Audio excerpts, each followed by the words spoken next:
Hello everyone, welcome back to my channel Japanese for you. और आज के lesson में हम बात करेंगे लेसन 3 की वोकैबुलरी।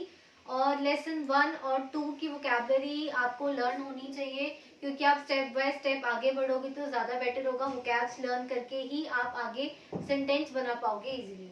तो स्टार्ट करते हैं लेसन 3 की वोकैबुलरी। तो सबसे पहले है कोको। कोको, सोको और असोको, ये एक पैटर्न भी है जो आप ग्रामर में भी पढ़ोगे। मैंने आपको लेसन 2 में बताया था, जहाँ पे हमने देखा था कोरे सोरे आरे।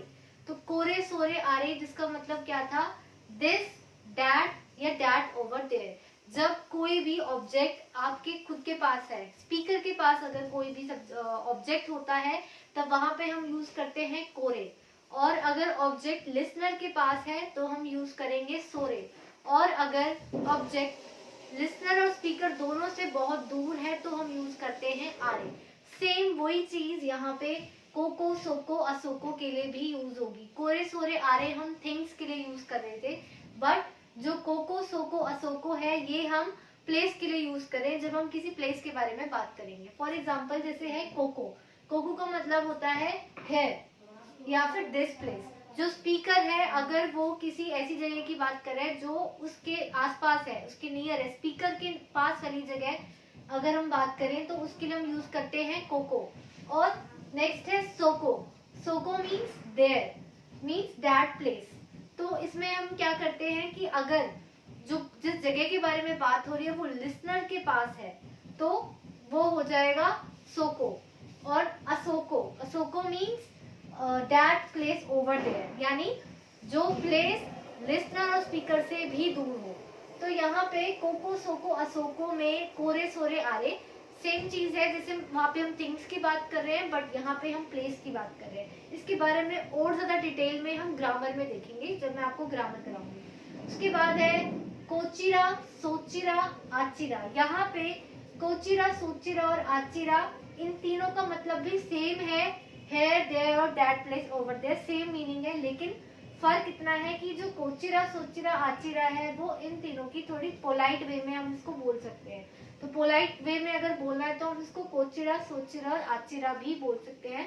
बाकी डिटेल में ग्रामर में हम करेंगे इसके बारे में। उसके बाद नेक्स्ट है क्योशित्सु।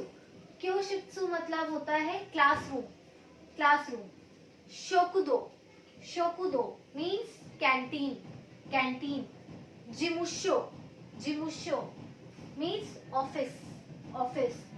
काइगिशित्सु, काइगिशित्सु means conference room, conference room. उसके बाद है उकेत्सुके, उकेत्सुके मीन्स रिसेप्शन डेस्क। उसके बाद है रोबी, रोबी मीन्स लॉबी। यहाँ पे ये इंग्लिश वर्ड है, हमने काताकाना में सीखा था कि जो काताकाना स्क्रिप्ट होती है उसमें इंग्लिश वर्ड्स लिखे जाते हैं। तो ये एक इंग्लिश वर्ड है। तो लॉबी को हम जापानीज में अगर बोलेंगे तो उसको हम बोलेंगे रोबी, क्योंकि एल नहीं होता जापानीज में, एल की जगह हम र की साउंड यूज करते हैं, तो इसलिए हो जाएगा रोबी, रोबी। और बी आई के ऊपर यहाँ पे लॉन्ग साउंड है, तो इसलिए हम यहाँ पे काताकाना में लॉन्ग साउंड ऐसे लगा रहे हैं। काताकाना में डिटेल में मैंने आपको इसके बारे में बताया, आप वो देख सकते हो। उसके बाद है हेया। हेया मीन्स होता है रूम, रूम। तोइरे, तोइरे ये भी काताकाना में लिखा है, तो तोइरे मीन्स टॉयलेट। उसके बाद है काइदान, काइदान, काइदान मीन्स स्टेयरकेस, स्टेयरकेस। देन एरेबेता, एरेबेता, एरेबेता मतलब एलिवेटर, ये भी काताकाना में है। उसके बाद है ओकुनी, ओकुनी मीन्स कंट्री। यहाँ पे कंट्री का मतलब कुनी है, बट हम उससे पहले ओ लगा रहे हैं। तो ओ जो ये लगाते हैं ये रिस्पेक्ट के लिए लगाया जाता है। जिस वर्ड को अगर हम रिस्पेक्ट दे रहे हैं तो उसके आगे ओ लगा देते हैं। वैसे ही एक और एग्जांपल, जैसे हम बोले ओ तेरा, ओ तेरा मीन्स होता है टेम्पल। तो तेरा मीन्स टेम्पल होता है, बट उसके आगे ओ लगता है तो वो ओ तेरा पढ़ा जाता है। तो ओ यहाँ पे रिस्पेक्ट के लिए लगाया जाता है। उसके बाद है काइशा, काइशा मीन्स कंपनी, कंपनी। देन उची, उची मीन्स हाउस। देन देनवा, देनवा मीन्स टेलीफोन। देन कुत्सु, कुत्सु मीन्स शूज। उसके बाद है wine, wine, wine means wine ही होता है।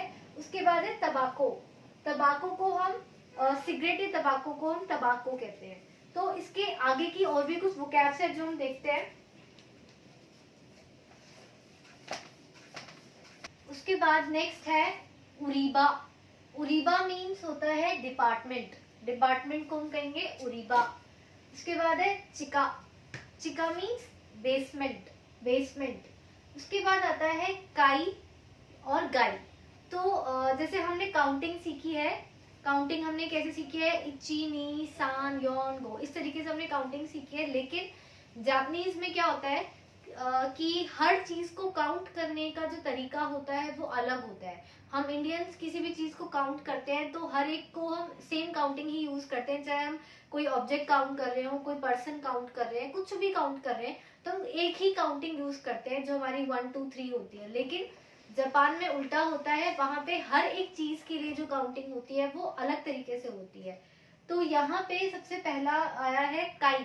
तो जो काई है वो फ्लोर को काउंट करने के लिए यूज होता है। जैसे कि मुझे बोलना है सेकंड फ्लोर, तो मैं सेकंड फ्लोर को कैसे बोलूंगी, नी काई। काउंटिंग वही होगी लेकिन उसके साथ काई लग जाएगा, तो वो हो जाएगा नी काई, नी काई। वैसे ही अब सान, अब अगर मुझे थर्ड फ्लोर की बात करनी है तो यहाँ पे जो एक्सेप्शन है वो थर्ड के साथ काई नहीं लगता, गाई लगता है, तो थर्ड फ्लोर हो जाएगा सान गाई। तो वैसे ही ये जो काई है ये फ्लोर को काउंट करने के लिए यूज करते हैं। बट आगे जब आप पढ़ोगे और चैप्टर्स में आप आगे सीखोगे कि पेपर्स को काउंट करने के लिए क्या होता है, मशीन्स को काउंट करने के लिए क्या यूज होता है, तो ये हम डिटेल में और आगे भी करेंगे, तब मैं इसके बारे में भी और डिटेल में आपको कराऊंगी। बट अभी के लिए आपको सिर्फ इतना समझना है कि काई या गाई अगर हम यूज करते हैं तो वो फ्लोर के लिए यूज करते हैं, नंबर ऑफ फ्लोर्स की, कौन सा फ्लोर है, थर्ड फ्लोर, फोर्थ फ्लोर, जैसे भी है। उसके बाद आता है नान गाई। नान मैंने आपको बताया था, नान का मतलब व्हाट होता है, और गाई अभी बताया कि फ्लोर के लिए यूज करते। तो नान गाई का मतलब होता है व्हाट फ्लोर। अगर पूछना हो कौन सा फ्लोर है तो हम बोलेंगे नान गाई। उसके बाद है एन। एन जो है जापान की करेंसी है, तो इसको हम एन बोलते हैं, एन। उसके बाद है इकुरा। इकुरा means how much, how much. उसके बाद है ह्याकू। ये हम ऑलरेडी कर चुके हैं, जब हमने काउंटिंग करी थी तब हमने देखा था। ह्याकू मीन्स होता है 100, सेन मीन्स 1000, मान मीन्स 10,000। ये आप काउंटिंग में और अच्छे से आप देख सकते हो। उसके बाद है मिसेते कुदासाई। मिसेते कुदासाई, तो मिसेते कुदासाई का मतलब होता है प्लीज शो मी। अगर हम कुछ भी देखना चाहते हैं तो जब हमें बोलना है कि प्लीज शो मी तो बोलेंगे मिसेते कुदासाई। अब यहाँ पे देखेंगे कि कुदासाई होता क्या है।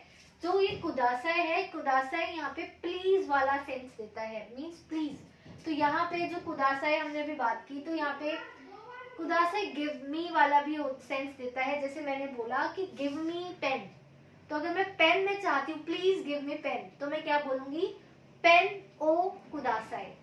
ये पैटर्न भी है जो आप आगे सीखोगे, जो हम ग्रामर करेंगे उसमें मैं आपको डिटेल में बताऊंगी। बट अभी इतना समझना है कि कुदासाई का मतलब प्लीज होता है, और उससे पहले ये पार्टिकल है, ओ पार्टिकल इसे हम कहते हैं। जैसे हमने वा पार्टिकल सीखा था, नो पार्टिकल सीखा है, मो पार्टिकल सीखा है चैप्टर 1 में, वैसे ही ओ पार्टिकल भी होता है, और जो कुदासाई के साथ हमेशा लगता है। तो ये भी हम डिटेल में देखेंगे ग्रामर में, बट अभी इतना ही।